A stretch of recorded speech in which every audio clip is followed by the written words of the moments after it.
ပြည်တံကြခံလျက်ရှိတဲ့ဒေါ်အောင်ဆန်းစုကြည်အားရာဇဝတ်ကျင့်ထုံးဥပဒေပုံမှ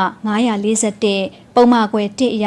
၎င်းကြခံရန်ကြံရှိတဲ့ပြည်တံများကိုသတ်မှတ်ထားတဲ့နေအိမ်မှာဆက်လက်ကြခံစေရန်ပြောင်းလဲသတ်မှတ်ပေးလိုက်ကြောင်းသိရှိရပါတယ်ရှင်ဒီကနေ့ဧပြီလ30ရက်နေ့ညပိုင်းမှာပဲမြန်မာနိုင်ငံကြီးရဲ့ထူးခြားတဲ့အရွေးတစ်ခုအဖြစ်ဒေါ်အောင်ဆန်းစုကြည်ကိုနေအိမ်အကျယ်ချုပ်သို့ပြောင်းရွှေ့လိုက်ပြီးဖြစ်ကြောင်းသတင်းတွေထွက်ပေါ်ခဲ့ပါတယ်။ပြင်ပကမ္ဘာနဲ့အဆက်အသွယ်ပြတ်တောက်နေတာ9နှစ်ကျော်ရပ်ပေါင်း2000နီးပါးကြာမြင့်ခဲ့ပြီးမှအခုလိုထူးထူးခြားခြားထုတ်ပြန်လာတာပဲဖြစ်ပါတယ်။ဒီကြောင့်ရနဲ့ပတ်သက်ပြီးအသေးစိတ်ကိုဆက်လက်တင်ဆက်ပေးသွားပါမယ်။ဒီကနေ့ညပိုင်းနိုင်ငံပိုင်ရုပ်သံ MRTV ရဲ့ထုတ်ပြန်ချက်အရဒေါ်အောင်ဆန်းစုကြည်ကိုအချင်းထောင်ကနေသတ်မှတ်ထားတဲ့နေရာတစ်ခုမှာ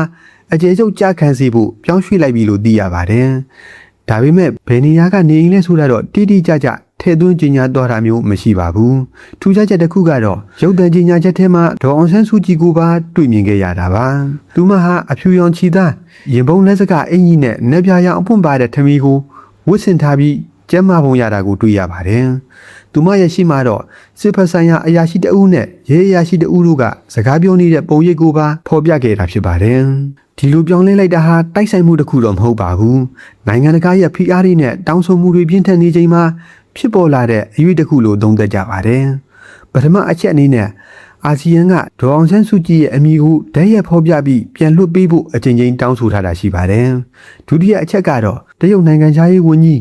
ဝမ်ယီရဲ့နေပြည်တော်ခီးစဉ်ဟာလည်းအဓိကကျတဲ့အချက်ဖြစ်နိုင်ပါတယ်။နောက်ဆုံးအချက်အနေနဲ့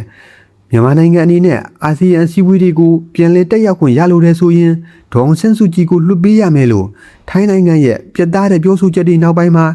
အခုလိုအပြောင်းလဲစတင်လာတာဖြစ်ပါတယ်